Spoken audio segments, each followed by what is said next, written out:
Hey friends, welcome back to another video. This is going to be the start of another bee/honey themed reading vlog. I think this is number 4 or 5. I'll link the whole playlist down below if you want to go back and watch. And I also, at the end of this, want to rank all of the bee/honey books that I have read so far, because I haven't done like an update of how many I've read and which ones I like or don't like. And I'm actually curious to see how many of these I would consider good, positive, rewarding reads versus like, oh, those were duds. So I'm excited to break that down for you at the end. But in the meantime, this is just the start of the vlog. It's about the middle of April, a little before the middle of April, and I'm gonna get started. I don't really know which ones I'm gonna pick up specifically. I'm keeping it open for my mood, but I have so many options. And I'm not gonna read everything because I can't. I wanna read some other stuff this month. And also I'm gonna make future videos, so there's always gonna be more opportunities to read these books. Let me at least start with my options and things that I think you'll see from me. The big one is picture books. They're really easy to read. I love finding fun new little picture books, and there's so many about bees. I swear there's new ones coming out all the time, and the more I do research, even there's older ones that pop up out of the woodwork. So I have a big old stack. Hope to read some of those this month and find some goodies. I also want to try, this will be different for this vlog versus other ones, I want to try cooking from cookbooks. So I have Honey Recipes from a Beekeeper's Kitchen by Amy Newsome. This looks beautiful. Excited to dive in that. And then Wild Honey and Rye by Ren Behen, Modern Polish Recipes. There's the ugly glare cover on this library book, but that is a delicious looking pierogi there with some honey. So I'd love to make a recipe or two from those this month and I'll let you know how that goes. One of you kindly recommended Honey for a Child's Heart by Gladys Hunt, Imagination, Use of Books in Family Life. So this is a guide of books to read for 0 to 14 / like why reading is important, which I already know. I mean, I'm a book lover. I work at the library. Finn loves books, which I'm so thankful for. So I just feel like I'm gonna peruse through this and, you know, see what it has to say. But I'm also very excited for the actual list of books recommended for a child, especially in Finn's age range. So I'm sure I'll peruse through that and maybe get some fun info. Then let's get into the more full-length adult stuff. So I have a couple nonfictions that I want to read. I have a whole nonfiction stack for the ease of this particular vlog this year and the season of life I'm in. I really need an audiobook or ebook available. I can't really dedicate enough time to just physically read like a full memoir or a full nonfiction like textbook stuff on bees. But I have one that I have an audiobook of. A Honeybee Heart Has 5 Openings, A Year of Keeping Bees by Helen Jukes. I got this for Christmas actually, this lovely little fun copy, but I have the audiobook for me that I can pair alongside. And then this lovely little book I was gifted actually from Heather from Reading with a Vengeance, OMFG Bees. Bees are so amazing and you're about to find out why. And this is actually a short little nonfiction that I think I can easily peruse through this month. So those two are the nonfictions I'll be focusing on, apart from the parenting reading book and the cookbooks. Then for some novels, so I have a couple historical fantasy or magical realism type books. Shades of Milk and Honey by Mary Robinette Kowal. I'll talk about this book in a minute because I'm actually reading it. And then The Murmur of Bees by Sofia Segovia. It's one of my favorite covers that I own from my bee book collection. The only thing with this one is there's no audiobook or ebook available unless I use Audible or Libro.fm to purchase a copy, which I'm considering doing anyways, but that's a possibility. I've been wanting to read this book for years. Then for my contemporary options, I have Grey Bees by Andrei Kurkov. This is actually a copy that I got in the UK at a bookstore. I can't remember which one. I want to say maybe Waterstones? Somewhere in London. This one is about Ukraine and it's set in 2014 with the beginning of the war and violence that started there and the revolution. This is going to be more of like a lit fic take, but I'm very intrigued to try that one. Then I have a very new release called Welcome to the Honey B&B by Melody Carlson. Actually, one of you commented to maybe try this one out, and I actually just found this on a whim at the new fiction section at my library, and I thought, oh my gosh, perfect for this vlog. So we'll see. Again, waiting for the audiobook to come in on Libby if that happens. I also have He Should Have Told the Bees by Amanda Cox on my spring TBR. Hopefully we'll read for this video. I love a naked hardback and I've heard great things about Amanda Cox, so I would love to try it. I think this is also a beautiful designed book. So I have some historical, I have some contemporary. I also kind of want to throw in potentially a mystery / thriller. And the two that I own in my bee collection is one of the longest books that I've had on my shelves. The very beginning of when I started BookTube, This was one of the first books I hauled. I went to Goodwill and I just started buying some books. And it is The Beekeeper's Apprentice by Laurie R. King. This is the start of a long mystery series following Sherlock Holmes in his retirement age, which I've never actually read the original Sherlock Holmes, so I probably should read that first, but nah, I could just dive into this novel. So it's set in 1915 and Sherlock Holmes is retired and engaged in the study of honeybees when a young woman stumbles into him and they partner up to solve some crimes, I think. So that's an option. And the other one is The Hive by Greg Olson. This is a book about a cult, I think, set in the Pacific Northwest, and again, the cover is excellent. So potentially one of those this month. So those are my options. We'll see what gets read and I'll check in with you along the way as I work through all of these books and maybe do some fun bee honey stuff along the way. But while I'm still here, let's check in about the first book, Shades of Milk and Honey by Mary Revenant Kowal. This one I found on a total whim at my library.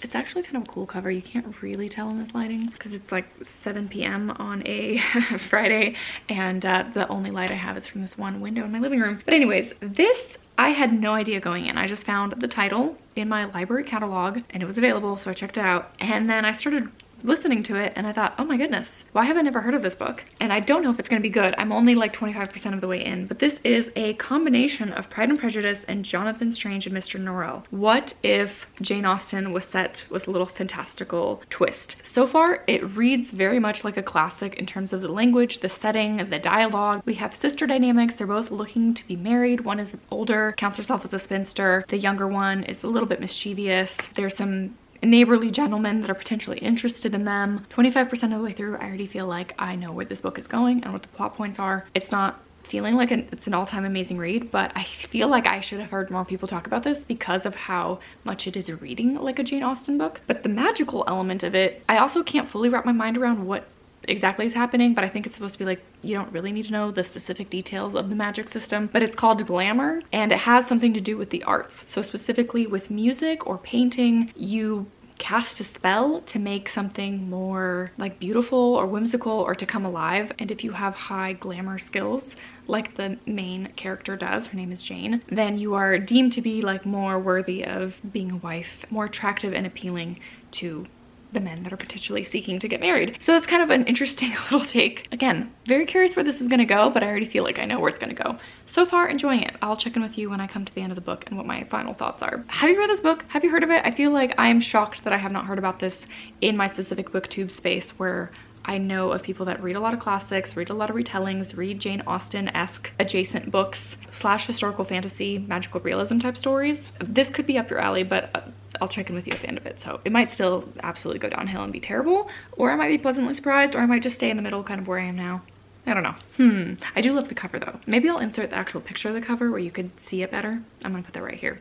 I think it's kind of a cool cover, which is why it originally intrigued me and made me want to pick it up for this vlog. Heyo, doing a little check-in. Yes, that is a little like bee push yourself seat thing that Finn has, because you know, we get gifted bee things too. I'm here to check in about a book that I finished and one that I started. So I finished Shades of Milk and Honey. My reading experience from the 25% mark was mostly the same throughout the whole book. We had this what feels like a Regency England time period, very reminiscent of Pride and Prejudice and just nods to Jane Austen's novels. We have sisterhood dynamics and love triangles and men manipulating women into getting married so that they can get their dowry and what is proper in society and societal expectations. There's just this magical elements of glamour, which as you go through the book, there's a better understanding of what it is. It really has to do with the arts, and it's not just set aside for women. Men and women can both practice and be masterful in glamour. And that is basically kind of like you are weaving spells to cause an illusion. So it's kind of this magic that shifts people's perspectives and deceives people of what they're seeing, so you can like put glamour on yourself and make yourself more beautiful. You can glamour your house as an illusion that you are richer and have nicer things than you might. So there's like nods to that throughout the book. I actually found it quite interesting. This is a 5-book series and I landed on 3, maybe 3.5 stars with this one. It actually was quite an enjoyable read. I found it to be very predictable. The whole dramatic thing at the end was a bit much. It felt very chaotic and very over the top. There's this ending culmination of secrets being revealed and you find out who everyone is, and it's quite a like life-threatening situation, and that was a bit dramatic. I found the romance story quite sweet. Overall, really enjoyable. I feel like this is a dark horse that nobody knows about. So for all like Jane Austen fans, people who love a little bit of magical realism or historical fantasy, or like Jane Austen fantasy, Jane Austen retellings kind of thing, I feel like this could be up your alley. I think a lot of people would enjoy this book and the series, so that is definitely a win, even though I didn't like fall in love with this book, and I still don't think I'm gonna continue the series, especially if I get farther away from it. I'm not gonna want to, but at this moment I might be intrigued. As I finish this book, I had that tiny urge to pick up this next one and continue on, because you get the main love story, their actual time in marriage. But alas, at the moment I have too many other things to read. I definitely think this has its readership. And the other thing I should say is shades of Milk and Honey don't really make much sense. I guess maybe it is allusions to art or to sweetness and like deception, perhaps illusion, I don't know, but the title doesn't really go with the rest of the book. Like, I don't think I would call it that. So yeah, first one is a win. I had a great time, and as I was thinking about what the next B book I should pick up, I was doing some meal planning this afternoon, and I just have a bunch of the ones that I want to read in this vlog in Libby, and I was like, what do I want to read next? And my mood at that exact moment was He Should Have Told the Bees by Amanda Cox.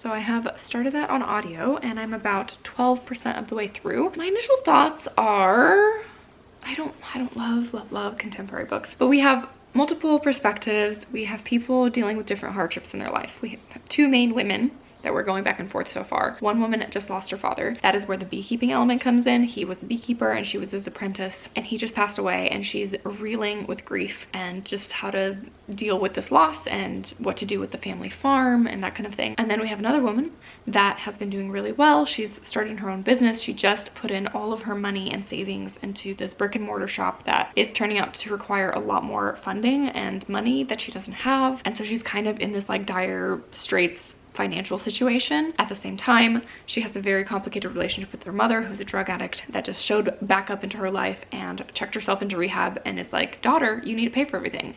And her daughter's like, I already don't have any money to pay for my business. How am I supposed to pay for your rehab too? So that's the two dynamics and the two storylines. I don't know how they're going to intersect, but this is a Christian fiction, and there's already themes of that with one of the characters just relying on her faith and kind of praying a lot through it all. So I'm sure those themes will come back again. I'm not loving it, but I'm not hating it. It's just very simple storytelling. I'm not relating to any of these characters. I kind of could care less about both of them. So yeah, we'll just see how all of it unfolds. I'm still going to read this book. I'm going to finish it, even if I'm not like loving it, but I really hope that I get compelled and gripped by something and some kind of relationship dynamic within all these characters that are introduced.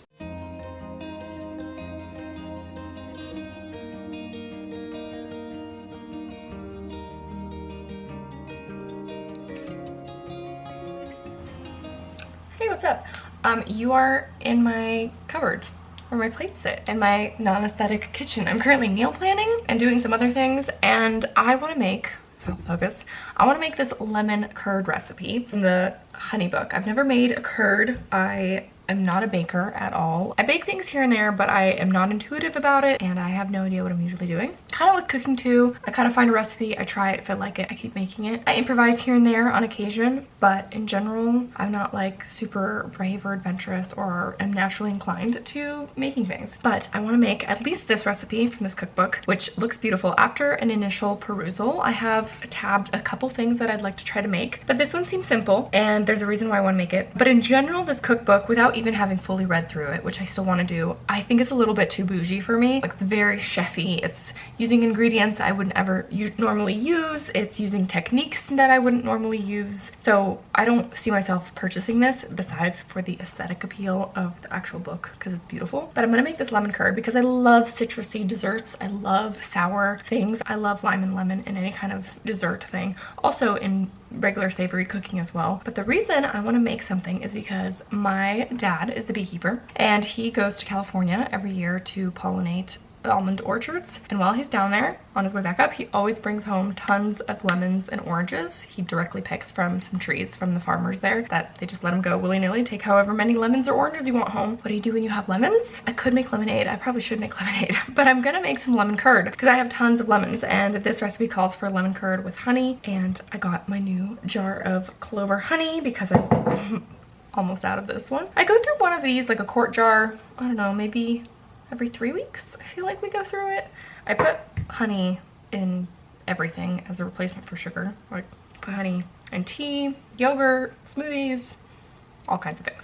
Anyways, and then my goal with this lemon curd is to put it on some baked goods that I have. One of my favorite things is the cranberry walnut bread from Costco, so that would be good.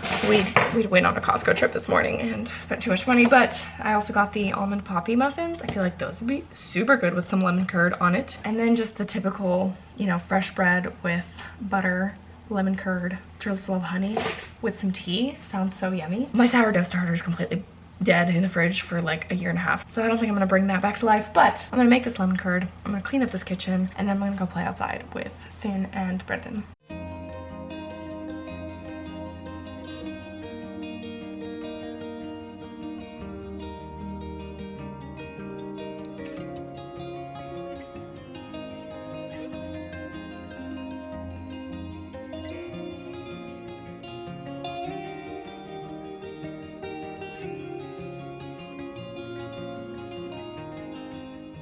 I don't think I mentioned that the eggs are from our own chickens, so I think that's fun that it's our honey, lemons picked by my dad from a tree, our chicken eggs. I don't know, it feels very wholesome in that way. And I'm gonna put on gloves and juice these 6 lemons because I have horrid eczema on my hands and lemon juice is not fun. It's not a friend.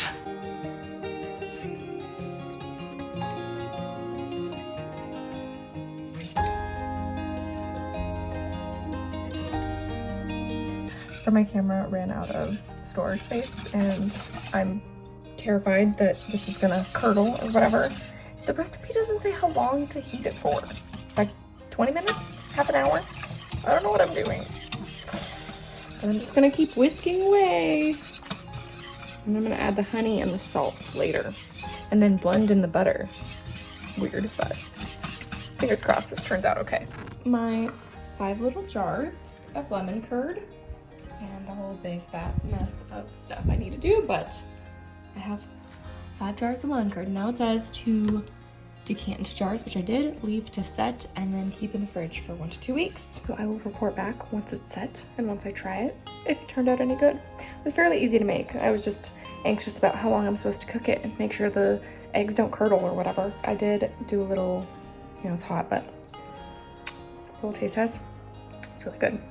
The honey flavor is strong in a good way, and it's still very tart, but it's not too tart. It's almost a little bit too sweet.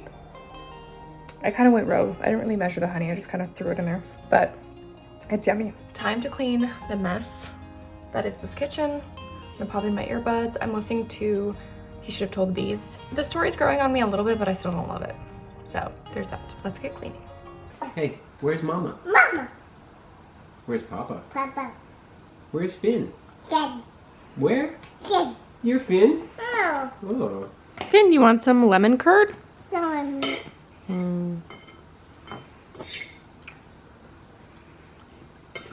Is that good? Go. Is it yummy? Oh, big bite.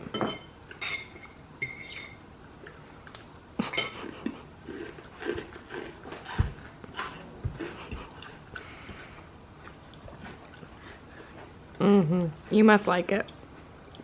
Finn approved. So it's the end of the day. I'm drinking some chamomile tea out of my bee mug.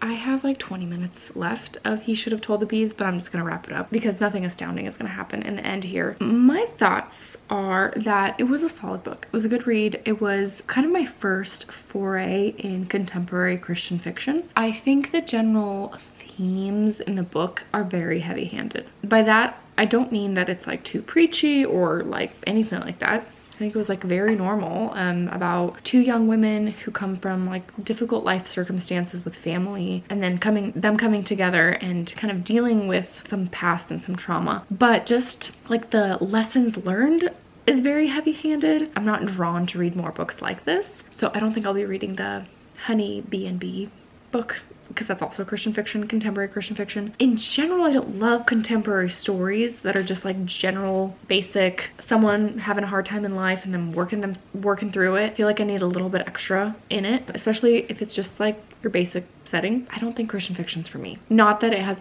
anything to, like, I'm a Christian, so I don't mind any of that stuff. It's just a little bit kind of basic, kind of cheesy here and there with certain things. It felt in general realistic. There's a lot of trauma that these women go through. Abandonment and drug use and death and grief, bipolar disorder, agoraphobia, and then just dealing with a ton and tons of family trauma, secrets kept from both parents, and it's just a lot. There was a lot of heavy things happening. Oh, a sexual assault was thrown in. Like, there's just a lot of themes. Again, nothing's explicit on the page. It's just trauma from the past that these people now have to deal with. It was a lot. Not that I don't mind reading about hard stuff in books, but maybe not all at once. So there's just some stuff I'm like, oh, that's just a lot. You're going through a lot, girl. The characters felt a little bit like shells of themselves too. It was a little bit of flat story. Didn't have something that made me love it. I don't really know how I'm describing this book, but those are my thoughts. But yeah, I liked the B elements of it. That was kind of fun. All right, so those are my thoughts. I'll check in when I'm picking up my next B book.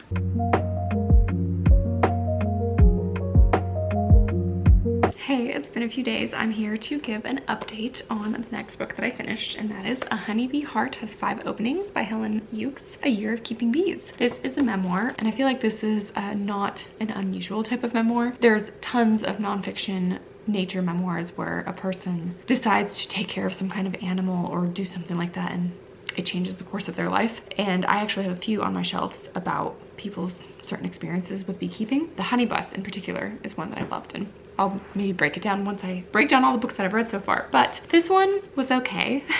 Another 3-star read for this video. The thing that was lacking in this one for me was the personal connection. This felt like a research paper. This felt like a woman decided to write an essay, and the subject she chose was beekeeping. So she decided to study beekeeping and bees, and then for the culmination of the experiment, she decided to get a hive and put it in her backyard and observe them. And really, more than anything, that's what it was. It was just a research project of her gathering different research from books and articles about beekeeping, its past, its history, what's currently going on, and different practices that people use, particularly in Britain. Like, there wasn't really any kind of things or lessons learned. There's a few takeaways here and there. She talked about some of her friendships. She talked about this romantic development of a relationship in the course of her doing beekeeping is when she found her partner. But there's no personal connection or ties to this being impactful. I'm trying to think of, like, for example, the book, The Sound of a Wild Snail Eating, something along those lines, was this woman who was going through intense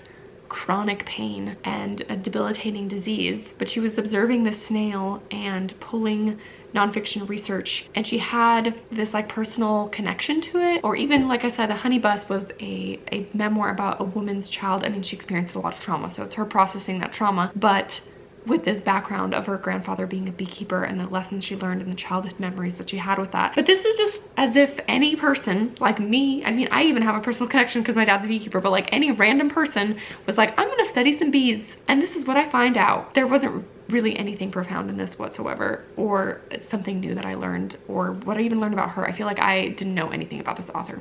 As this book ended, I'm like, okay, so what? Cool, you learned about bees. How did that shape your life in any way? No, nothing. So this seems pretty harsh, but in general, it was fine. It was fine. It was not any kind of exciting memoir at all that I would recommend. Like, there's so much better written personal stories, which sounds really harsh, right? Because a lot of people don't even rate memoirs because you're like, this is someone's life experience. But she didn't talk about her life. There was nothing about her childhood, her upbringing, barely. She mentioned barely that she has an office job that she doesn't like and some friendships that she has. Like, that's it. There's absolutely nothing personal here whatsoever. So it's not like I would be rating her personal experience. I would just be rating her research on bees, which was okay. It was digestible. You know, it didn't feel like this like heavy nonfiction read about random research and history that I didn't care about per se. Definitely the least favorite out of the 3 I've read.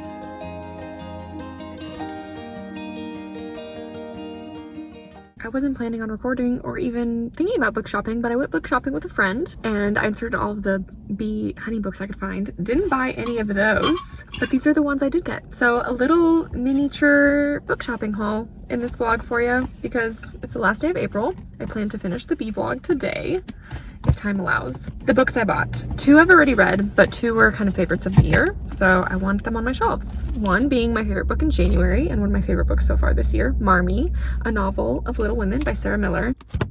Whoops. Will you stay phone? There you go.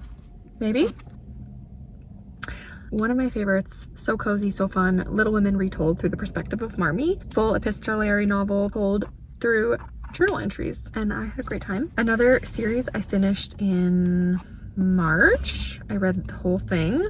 I own the first book and I wanted to own the second book because those 2 are my favorite. Sorry, I'm taking off the sticker. Third book wasn't a favorite, but I liked the whole epic journey overall, and that is The Bronze Horseman. This is Tatiana and Alexander, which is the second book in the series. I actually bought The Bronze Horseman from this used bookstore like a year ago.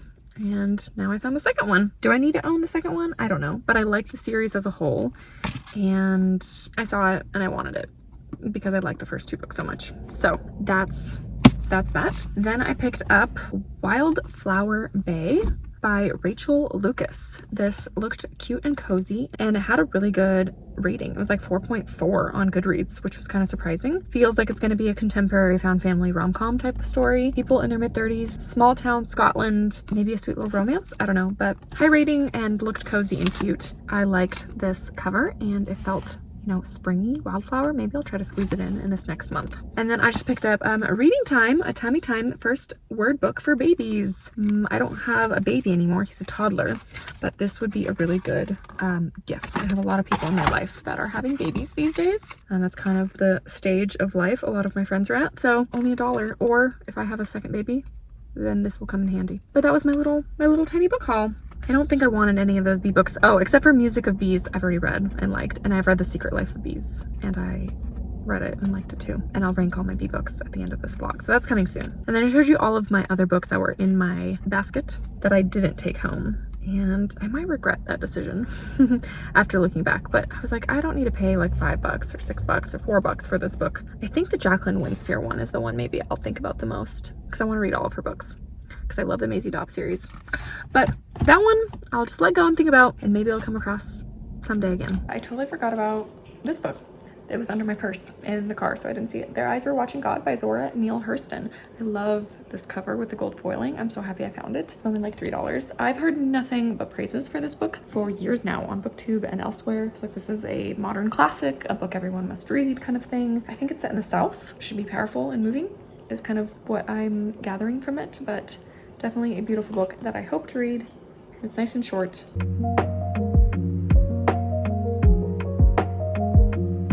Hey, checking in about another book that I squeezed in. OMFG Bees. Bees Are So Amazing and You're About to Find Out Why by Matt Cratched. This is a little nonfiction, informational, quick read about bees, different species of bees, different kinds of bees, little fun facts, that kind of thing. And this was kindly sent to me by Heather from Reading with a Vengeance a couple years back. She sent this along with a cute little onesie for Finn. Since I didn't do a bee video last year, I squeezed it in this year, and this was sweet, fun, easy read, very comedic and funny, full of swear words. So if that's not your thing, maybe don't pick it up, but I didn't have a problem with it. It just was like very sarcastic-y, kind of like dad humor-ish. This was both charming and informative and a little silly and just a quick little fun read. And I did see that I think this author has other books about other animals, and I did like his watercolor pictures and things throughout the book too. That was nice and fun. The main thing I have left is to read some picture books and then rank everything at the end. So hope to do that soon.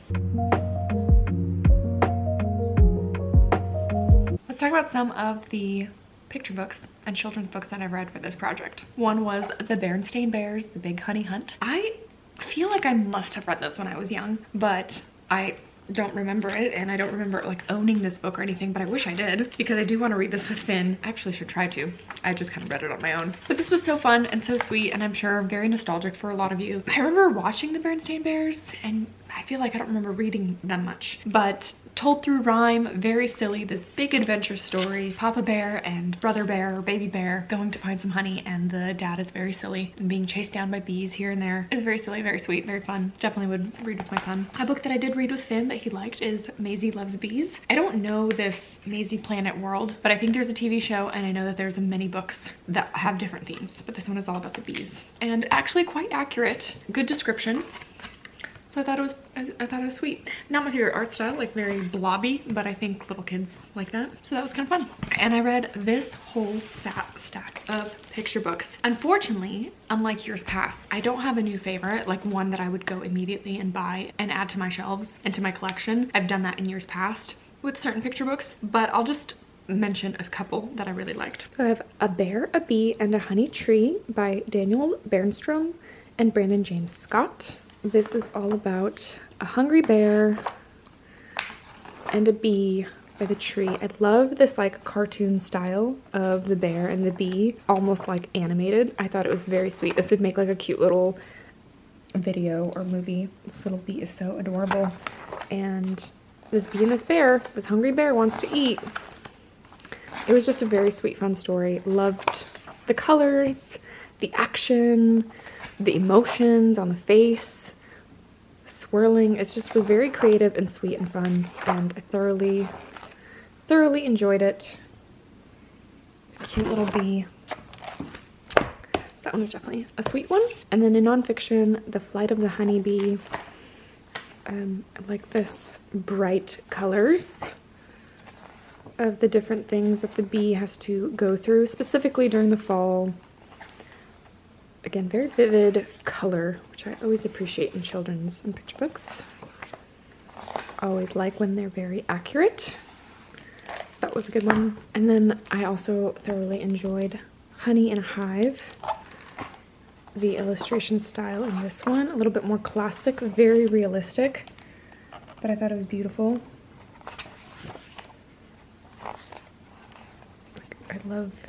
I would love to own a like art print of this page.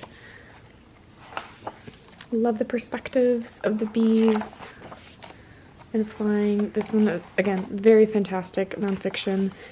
Lots of text, but the art style in particular was great. So this is a little bit of an older reader. Descriptive, paired well with gorgeous images.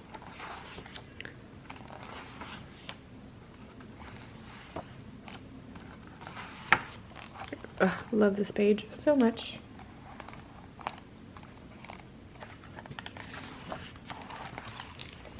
So let's rank some books. I'm gonna be in a little box in the corner and I'll screen report here. So these are my tiers: The Bee's Knees, Sweet Like Honey, Bee in My Bonnet, and Buzz Off. I just included adult fiction, adult nonfiction, and some middle grade. I did not include any picture books because at this point I have read way too many picture books and I wasn't gonna just have every single picture book in here. Even though several of my bee picture books are my favorites, and some of the few books in the bee honey theme that I've read that actually have received 5 stars and are truly just like wonderful, beautiful picture books, I didn't include them in here because that would just take too long, too many books to go through.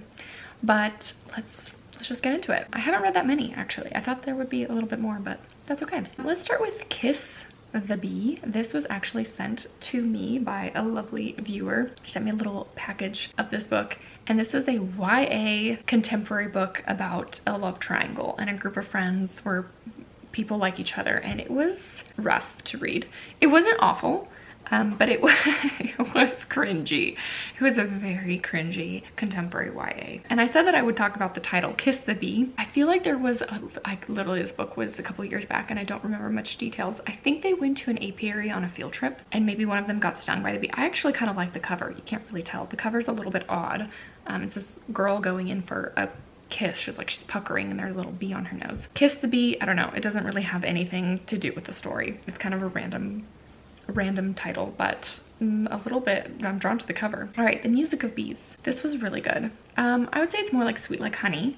It's another contemporary feel-good fiction. I feel like this is a book that I would highly recommend to many that love these like contemporary stories of feel-good fiction. If you like remarkably bright creatures, Frederick Bachman books, any of those books that have the main characters in the title. You know, someone's down on their luck, they have some life circumstances that are a little tough, and then they come together with a group of people and things are better by the end. And it's just kind of this feel-good story. This one is set in Hood River, Oregon, which I really liked because that's close to me. And it follows a woman who's a beekeeper who's had some grief in her life. And then she has two people that come work for her and for her apiary, two different men that have different backgrounds and stuff going on. And they all just kind of come together, and there's, again, a found family aspect, a real feel-good story. The Music of Bees, I don't think that's a good title. I don't remember music really being part of it at all, but there is an element of someone almost receiving like therapy because they go and they listen to the bees, the music that the bees create. But again, I don't know if I like the title. In terms of the cover, I think it's cute. There's also a paperback version of this in orange. Again, feel good story. Would highly recommend. One of the better ones that I read out of the bunch. He Should Have Told the Bees. I just read this. I would say it's also kind of sweet like honey, but on the lower end. I guess I only have 4 tiers, even though, you know, 1 star, 2 star, 3 star, 4 star, 5 star, but whatever. But this one, again, like I just read, also kind of feel good, found family, coming together, dealing with past trauma. It was fine. The Bees. This one was so fascinating. I'm gonna say it's The Bee's Knees, even though I gave it 4 stars, but it was so interesting and it was such a wild ride and super weird. This is a book by Lillian Paul. It's a sci-fi about the perspective of a hive through one honeybee. The tagline in Goodreads said Handmaid's Tale meets Hunger Games, which is super weird. It is a little bit strange. I know she's written a more popular book that came out on the women's prize list called The Pod, which is the perspective of a dolphin. I guess think about it as well. There's some weird stuff in this book too, because weird stuff happens in bee colonies, particularly around the male drones. But it was so interesting. It blew my mind. It was very cool to read. Highly recommend. I actually have the book right here, and it's a gorgeous cover, and I like the title. It's simple, The Bees, and it is all about the bees, and the cover has like gold foiling. It's very beautiful. So super strange book, but I thought it was a wild ride. Small Favors was also kind of creepy, so it's not very sweet, but I liked it more. It's not sweet like honey. I don't know. Small Favors has bees on the cover. It's not in the title, but it has bees on the cover, and it's like honey dripping everywhere. Beautiful cover. I immediately drawn to the book because of that. And this is a YA fantasy horror-ish, horror light story. It very much reminded me of the movie The Village by M. Night Shyamalan or whatever. Kind of like small town vibes in the forest, a little creepy. There's like creatures outside the forest that are changing things. And I loved it for most of the story, and then it got a little bit weird, slightly kind of demonic, not like really truly, but it alluded to that kind of like possession, demon-y kind of things, which wasn't my favorite in the end, but again, very outside of my comfort zone that I actually enjoyed reading overall. So there's that one. Would recommend for those that like horror adjacent books and like that movie that I mentioned. Keeper of the Bees. I would say it's also kind of sweet like honey. I mean, it's kind of, it's not, Small Favors was good, but it's not sweet like honey, so I don't know where else to put it because it wasn't down here. Keeper of the Bees is a classic. Technically it's young adult, I think, classified as, but it is a classic. I read last year. My buddy read it with Tiffany from Beautiful Minutia, and both of us had some problems with it because it is an instant love story that makes 0 sense of why they like each other. They haven't even looked at each other. So that romance part of it was not good, but overall the story is very sweet and light. It has gorgeous nature writing, so I'll give it that. The way it describes the nature of, I want to say this is like the Bay Area of California, if I'm remembering, somewhere in California, but it was beautiful in that sense, so I think it's sweet in that aspects. And yeah, if you just write off like the romance part of it, but it is also a kind of a found, you know, finding yourself, down on your luck, changing who you are, becoming a better person. It has those themes as well. And Keeper of the Bees, a very simple title, but makes sense because someone was a beekeeper and they're unwell, and so someone else takes over to be the keeper of the bees. What I say, Small Favors, I don't remember much about the book, so can't comment on the title. He Should Have Told the Bees makes sense because the story is about family secrets as well, and it's kind of implying that he should have told the bees what happened. Kind of an interesting title, but it alludes to one of the main things that bothered me about the book. Just tell people what's going on in your life, my goodness. Shades of Milk and Honey, like I said, the title does make sense. I would say this is also sweet like honey. I would put it there. It was a very sweet story. Regency, romance, a little bit magical, very light magic, fun. I think many people would like this. The History of Bees, That's almost in buzz off. I did not like this book. This is a sci-fi book, 3 different timelines, like 1400s towards the beginning of the history of beekeeping, and then current day, and then in the future. I did not like the characters. I didn't think it went deep enough. It was a little bit like weird and didn't flow together really nicely. I didn't care about a lot of the characters. I related to the main current storyline a little bit because it's about a commercial beekeeper, which my dad is, but overall, yeah. The History of Bees, I don't think it's a good title. This is a paperback. I think the hardcover has a cooler design, and I think some of the other covers in different countries are beautiful. Cool cover. I did not like the book. It's like on the borderline of this, but I'll put it at the end of Bee in My Bonnet. Moving into historical fiction, Beekeeper's Promise. I honestly don't remember liking this book. I don't remember. Ooh, come on. There we go. I think it's towards the beginning of Bee in My Bonnet, but I don't remember having any emotional impact. I think I gave it 3 stars, but it was like fine. It was a fine story. It's set in France. It has multiple timelines. This is a book where dual timelines did not work for me. I couldn't really remember the details, but I just remember not enjoying it. The Secret Life of Bees, I think, is quite sweet. I would say it's there. Also kind of found family about a young girl, lost her mother. She's taken in by some wonderful, fun women that are Black beekeepers in the South, and they take care of her and they help her out, and she, you know, discovers things about her past. It's a little bit of a coming of age story. The Secret Life of Bees. I don't know about the title. It was a good time. I liked it. I understand why people really love the story. I think it has that like feel good aspects of what so many people love to read about. The Beekeeper of Aleppo was not sweet. It was depressing, but it wasn't a bad book. But I didn't love it. I don't know. I would put it like here. Beekeeper of Aleppo, I would recommend for those that love Kite Runner and want more stories like that, even though it's about Syria, but it has that refugee experience, like leaving a war-torn country, looking back, dealing with grief and changes. I think it's an important read, and I think many people would love it. I think The Beekeeper of Aleppo makes sense, and the cover I think is a gorgeous book. It's a good story. It's not a light read. It is a very heavy read, but it is good. It's a good heavy read, and it doesn't feel like emotionally manipulative. I mean, I don't really even know what that means when people talk about that, because I'm like, yeah, if my emotions are manipulated, that's part of the writing process. That's the whole point, is for a writer to bring out emotions in you. So that's kind of a whole different thing. Anyways, moving into some middle grade. The Way of the Hive was great. I think it's the bee's knees. It is a fantastic middle grade graphic novel about the bees. Very similar to The Bees actually, but a appropriate middle grade version of it. It follows the perspective of a honeybee from their perspective and the things that happen in the hive, told through graphic novel format, which was excellent. The Last Beekeeper was not good. I don't think it was as bad as that one, maybe. The Last Beekeeper is another middle grade that I read, and it was set in the future, so it's like science fiction set in the future in Mexico. Everything, there's no like natural things left in the world. There's no real bees left, and it follows this young girl that goes on crazy missions to try to discover this last group of bees that live in the trees, and there's some evil villains controlling this town. So it's kind of like this dystopian story, and I didn't enjoy it at all. The rest are all nonfiction, so I haven't read that much fiction. Anyways, The Bee is fantastic. It is a nonfiction photography book about like macro photography through like a microscope of bees, and it was super fascinating. It's a little bit slightly disturbing because it's like very detailed, super specific close-up images of bee body parts, but it was really interesting if you're curious about bees. Similar to Wild Honeybees, I mean, this one was a gorgeous, it's like a big thick coffee table book about wild honeybees and photographs of them in the wild, and it's gorgeous. It kind of reminds me of like a nature documentary. Honeybee Democracy gave me, it wasn't awful, but it has I have a bee in my bonnet about it because it was very boring.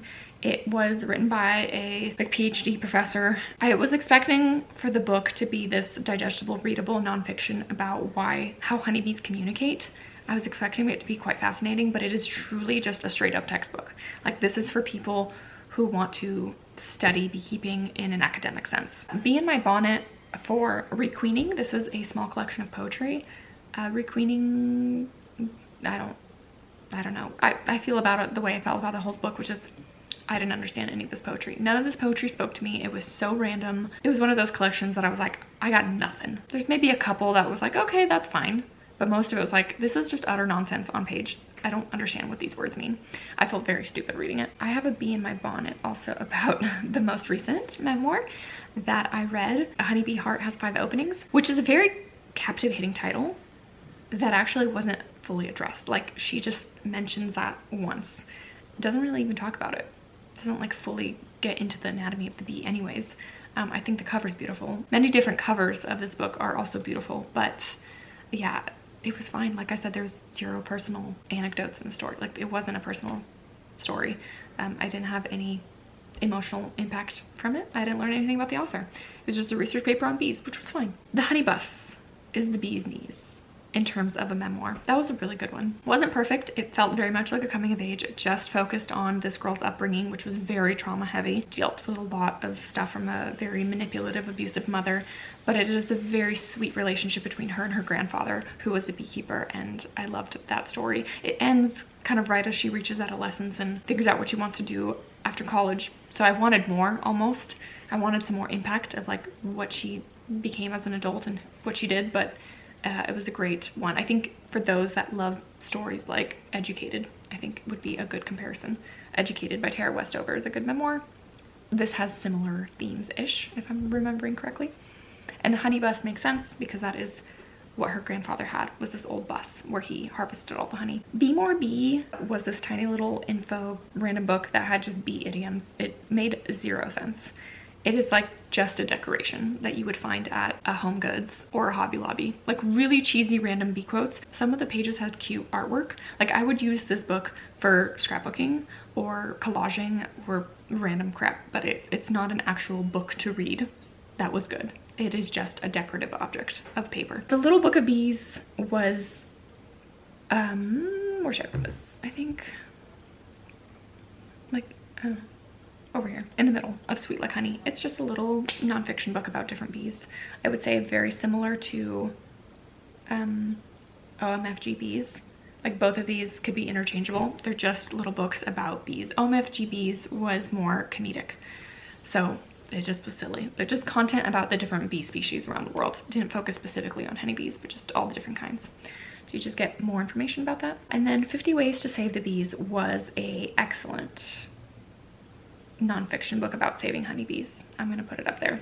Also tiny, very digestible, very readable, full of call to actions about how to help honeybees, how to plant things, how to change your certain things about your lifestyle and everyday actions to help honeybees. What does that say? No books I absolutely hated, and most of these up at the top that bees knees were actually around the 4-star mark, so none of them were like the best books I've ever read. But this is evident of my reading. Like Bee in My Bonnet, a lot of books that were fine.